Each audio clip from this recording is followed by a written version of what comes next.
Saudara ahli, dalam menentukan adanya bukti permulaan yang cukup pada tahap penyidikan, apakah penyidik hanya dapat semata-mata mendasarkan kesimpulannya dalam menetapkan seseorang menjadi tersangka hanya berdasarkan alat bukti ahli dan surat, tanpa terlebih dahulu memperoleh keterangan saksi yang menerangkan adanya suatu peristiwa pidana tersebut? Ya, di dalam alat bukti itu kan tidak disebutkan alat bukti berupa apa. Cukup minimal 2 alat bukti. Itu tadi yang saya sampaikan pada jawaban ketika pemohon mengajukan pertanyaan. Kita tidak ada keharusan harus alat bukti apa, tidak diatur seperti itu. Jadi cukup alat bukti, karena tidak semua alat bukti dalam perkara itu ada saksi, Pak. Kadang-kadang tidak ada saksi, tetapi perkara tetap harus dilanjutkan. Bahkan kalau kita lihat perkembangan sekarang kan alat bukti elektronik itu lebih menimbulkan keyakinan daripada alat bukti keterangan saksi. Banyak perkara yang saksinya tidak ada. Ya, saya lanjutkan saudara ahli. Bukankah keterangan ahli dan surat sebagai alat bukti tidak bisa berdiri sendiri? Harus berkorelasi dengan alat bukti lain, misalnya saksi.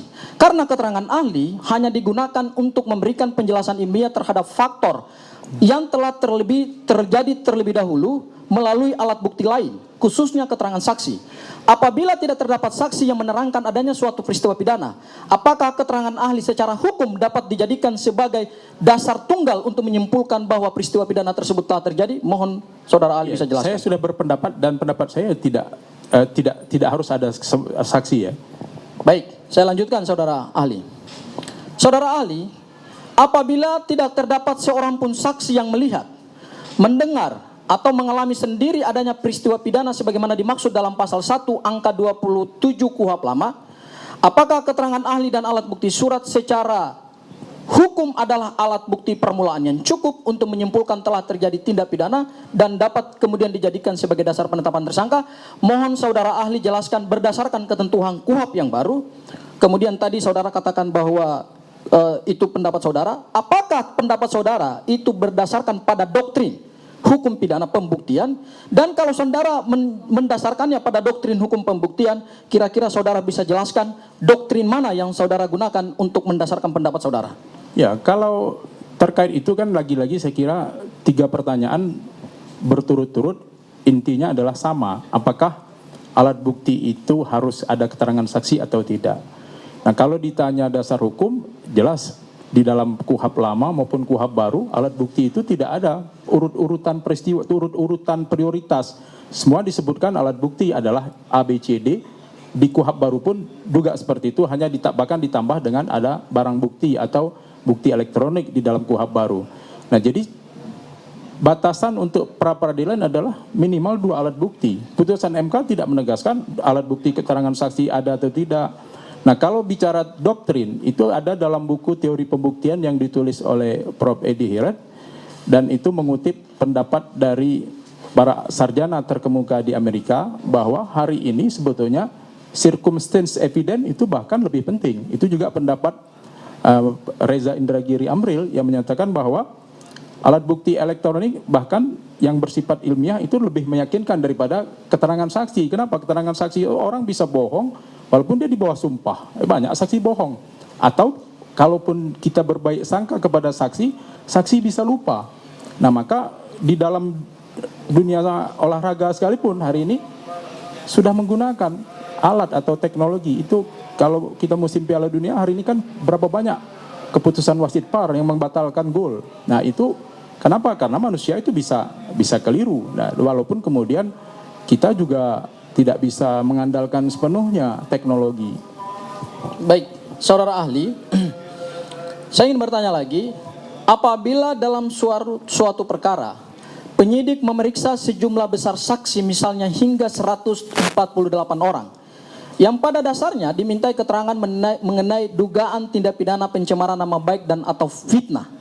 Namun keterangan para saksi tersebut yang juga digunakan untuk membuktikan adanya dugaan tindak pidana lain, yaitu misalnya tindak pidana di bidang cyber.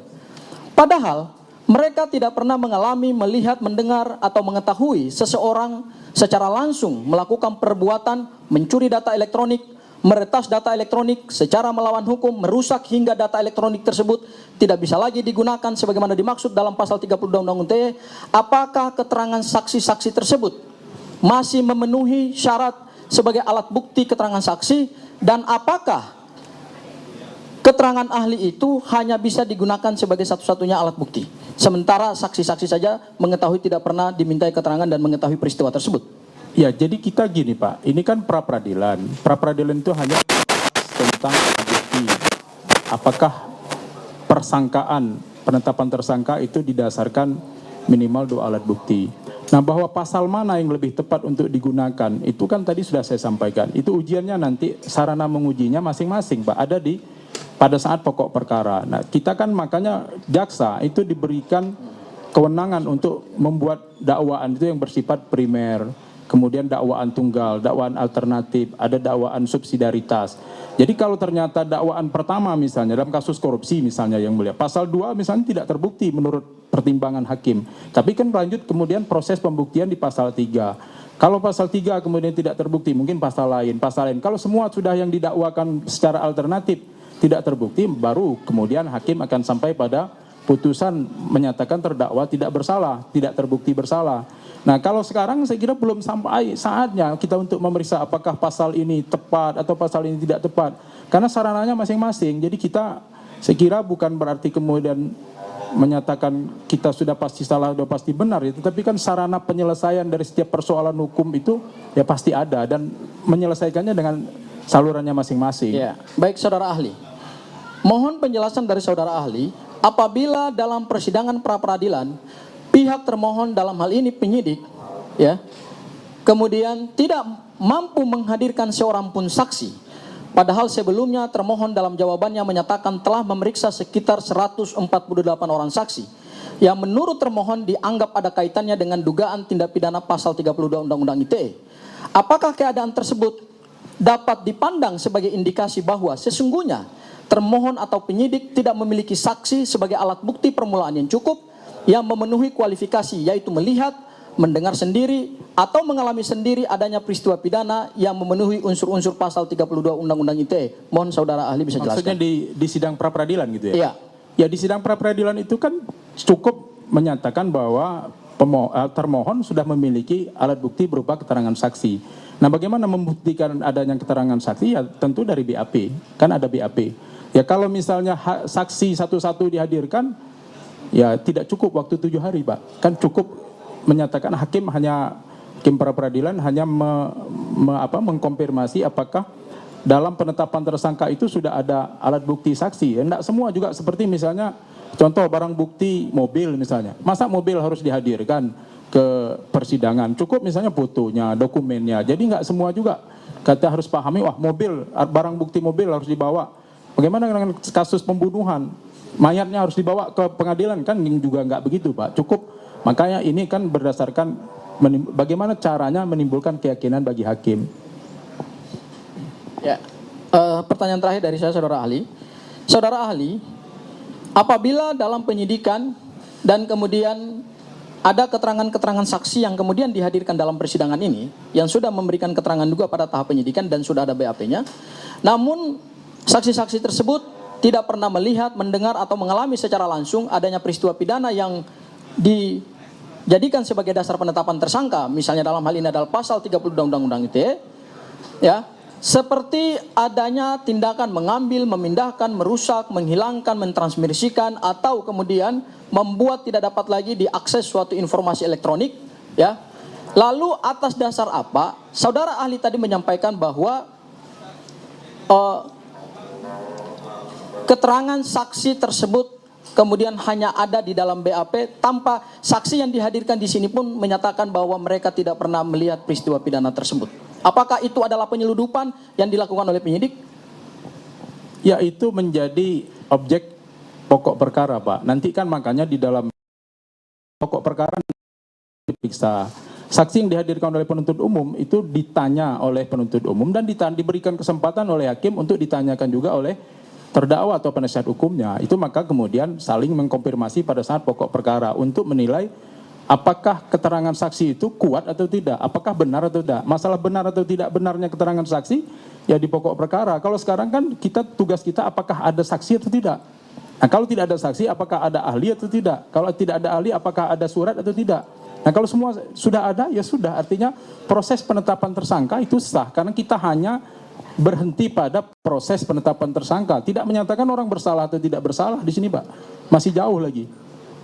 Apakah kesimpulan saudara ahli tadi semata-mata hanya merupakan hasil asumsi yang tidak ditopang oleh fakta empiris yang dibuktikan melalui alat bukti saksi yang pernah diperiksa di sini? Ya karena kita tidak bicara fakta di sini, Pak. Kita bicara prosedur di sini. Saya lanjutkan kepada rekan saya yang Ya,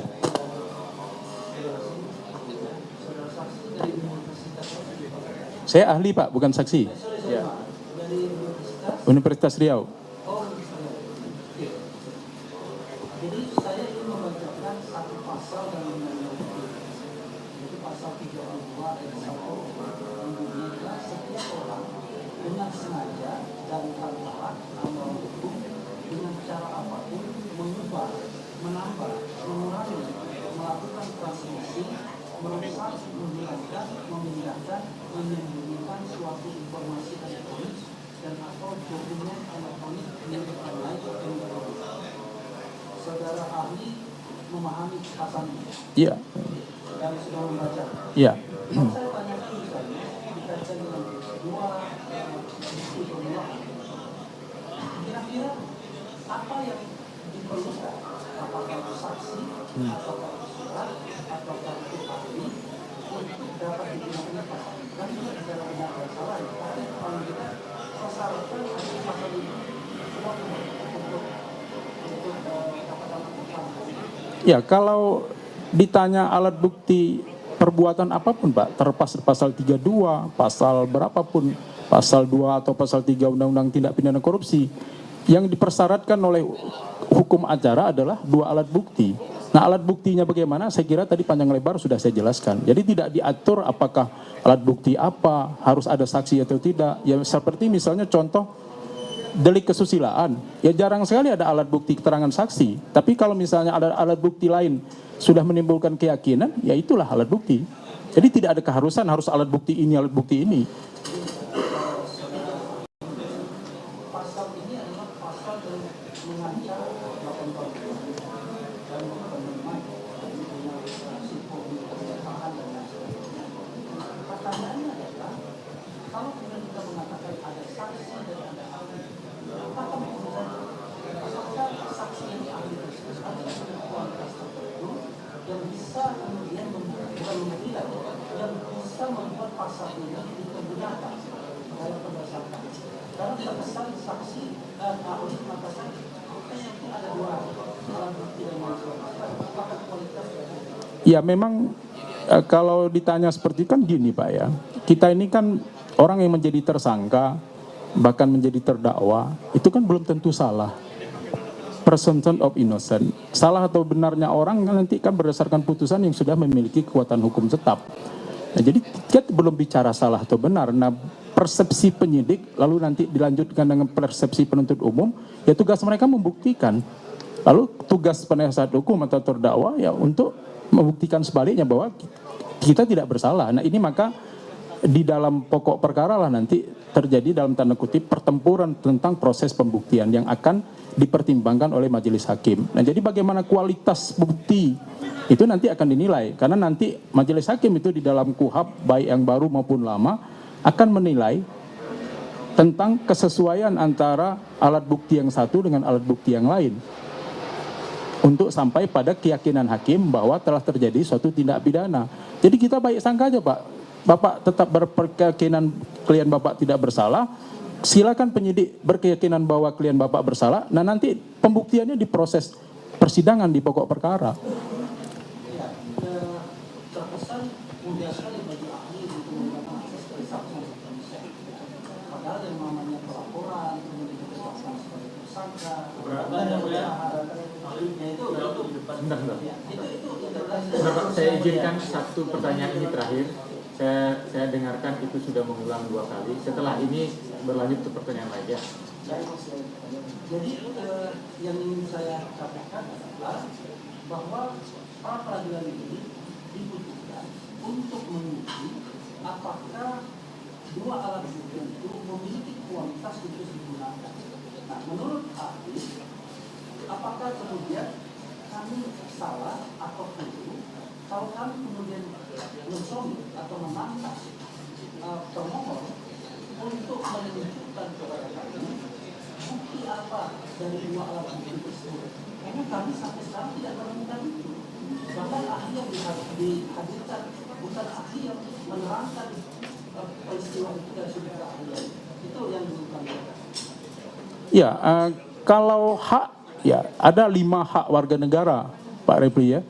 Pertama, hak warga negara untuk melakukan perlawanan terhadap negara. Pertama, hak untuk tidak memilih pemimpin incumbent pada saat pemilu.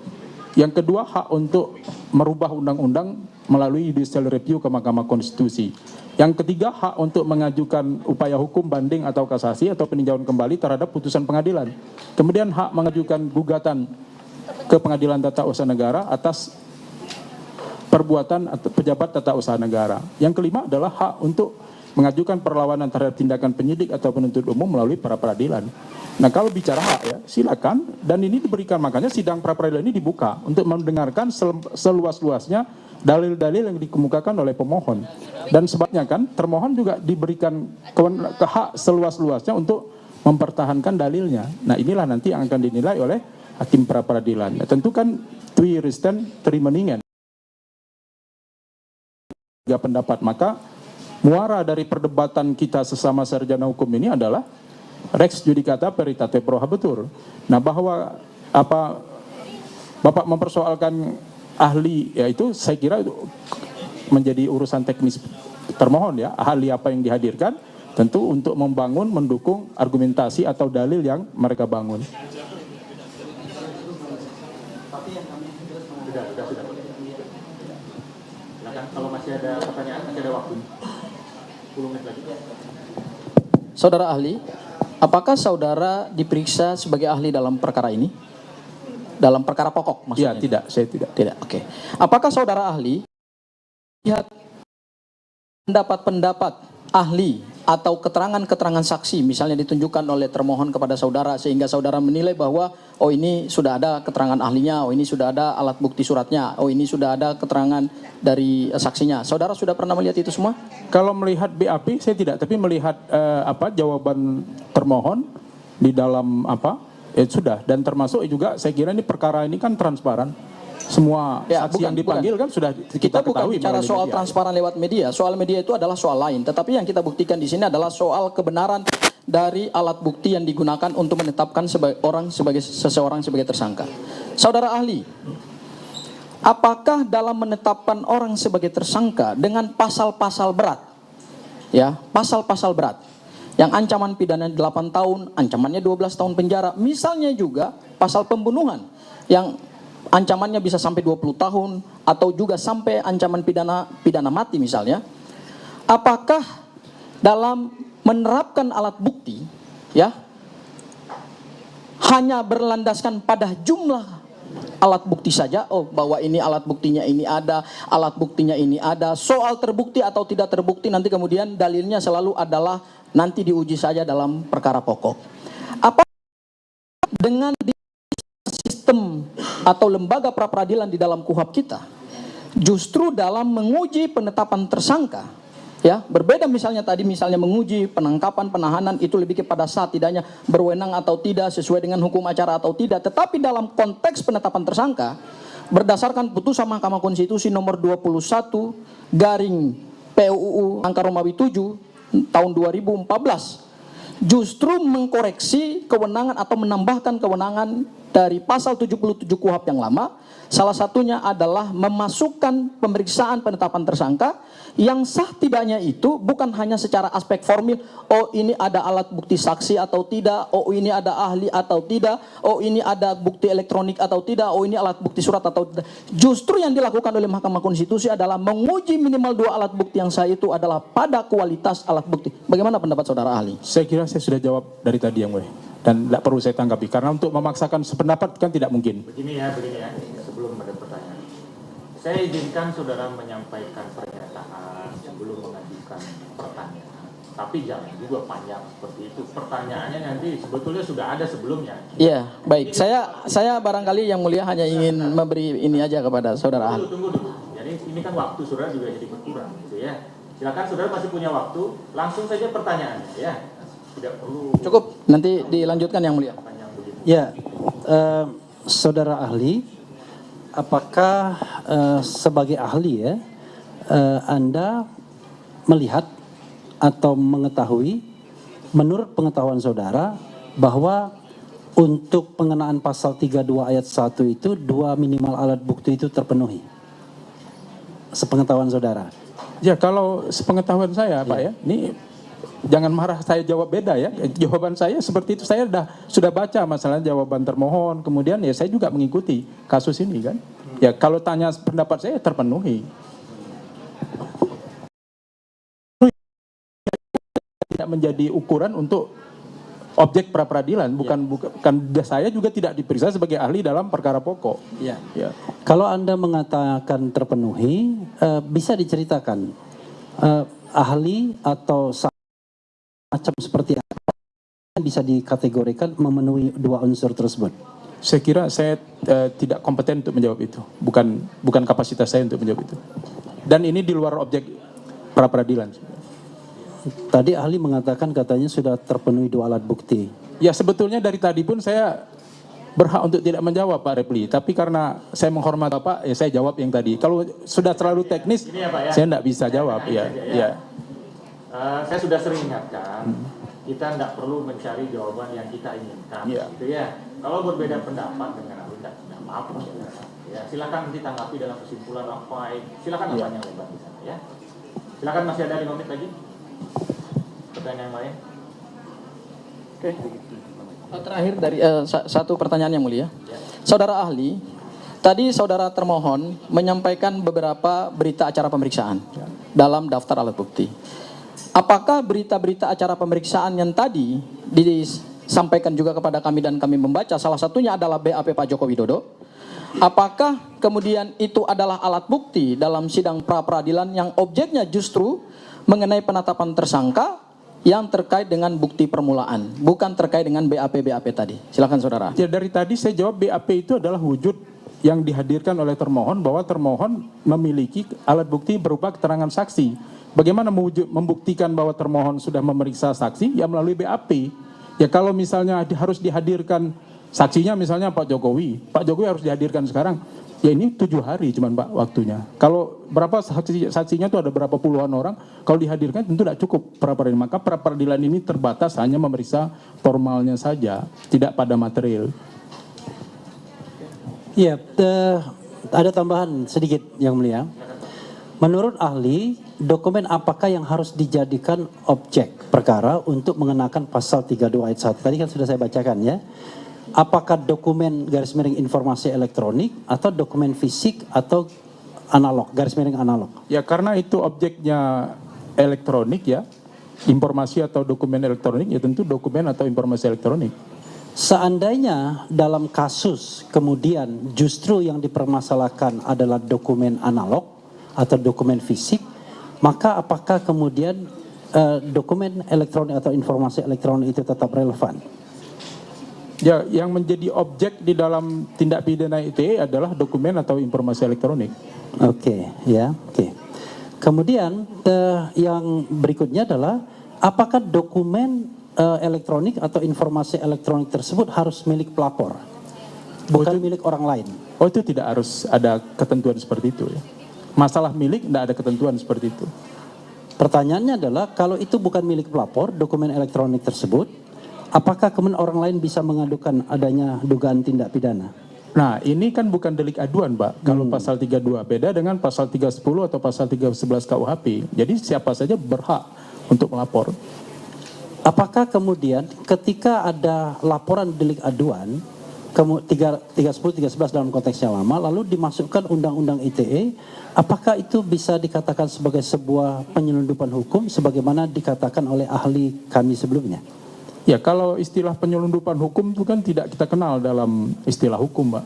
Itu kan istilah sosiologis. Tapi kalau dari pertanyaan termohon, tadi kan sudah saya jelaskan bahwa penyidik sebagai orang yang mengerti hukum, penuntut umum, bisa saja menerapkan pasal yang berbeda dengan apa yang dilaporkan. Terakhir ya, tadi ahli sudah membaca pasal 32 ayat 1. Di situ kan dikatakan bahwa dokumen itu jadi hilang atau jadi rusak dan tidak bisa diakses lagi oleh pemiliknya. Kalau misalnya faktanya dokumen itu masih ada, masih bisa diakses bahkan oleh siapapun, apakah dokumen elektronik atau informasi elektronik itu relevan untuk dijadikan bukti permulaan atau minimal 2 alat bukti tadi? Kalau masalah relevan atau tidak relevan kan tidak sampai ke sana. Yang kita kan pra peradilan terbatas pada ada atau tidak alat bukti. Masalah relevan atau tidak relevan nanti di pokok perkara lagi. Atau saya tanya, menurut putusan MK, apakah itu punya kualitas sebagai bukti permulaan atau tidak? Kalau seandainya dokumen itu tidak rusak, masih bisa diakses. Ya kita di putusan objek pra peradilan kan tidak memeriksa kualitas Pak, sekali lagi. Putusan MK mengatakan ada kualitas. Ya. Izin yang mulia, saya lanjutkan beberapa pertanyaan saja sebelum waktu kami habis. Tadi saudara ahli katakan bahwa dalam bukti permulaan yang cukup tadi perlu suratnya itu adalah berupa dokumen elektronik. Betul ya saudara ahli ya? Saya kira tidak pernah saya mengatakan salah satu harus ada bukti surat. Tidak, itu mana bukti yang ada. Baik. Jadi Baik. jangan salah menyimpulkan. Oke, baik, saya lewatin pertanyaan itu ya. Tadi saudara katakan adalah surat berupa dokumen elektronik. Bagaimana pendapat saudara ahli jika dokumen elektronik tersebut tidak mengalami kerusakan, masih ada dalam dunia cyber tanpa ada penyitaan oleh pihak penyidik dan sampai hari ini masih bisa diakses? Bagaimana menurut pendapat ahli bahwa telah terpenuhi bukti surat elektronik, ya, sementara dokumen tersebut masih tersimpan secara rapi pada akses yang dimiliki oleh seseorang? Pertama itu adalah materi pokok perkara lagi-lagi Pak. Yang kedua itu agar ditanya kepada ahli ITE. Saya tidak bisa menilai itu apakah yang perubahan. Saya tidak paham. Terus kalau kita jadi ahli dalam kasus tindak pidana ITE biasanya ahli pidana selalu diperiksa, tapi kita diperiksa belakangan Pak. Ya. Dan pendapat ahli pidana itu biasanya mendasarkan pada hasil pendapat ahli ITE. Ya. Terus kemudian kalau begitu pendapat saudara ahli, lantas bagaimana?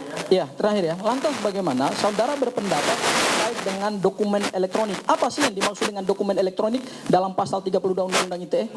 Saya kalau ditanya apa dokumen elektronik atau informasi elektronik secara apanya tentu tidak hafal saya Pak. Dan saya bukan bertugas untuk menghafal itu saya kira ya. Tetapi secara umum yang dimaksud dengan dokumen atau informasi elektronik adalah segala sesuatu yang timbul dari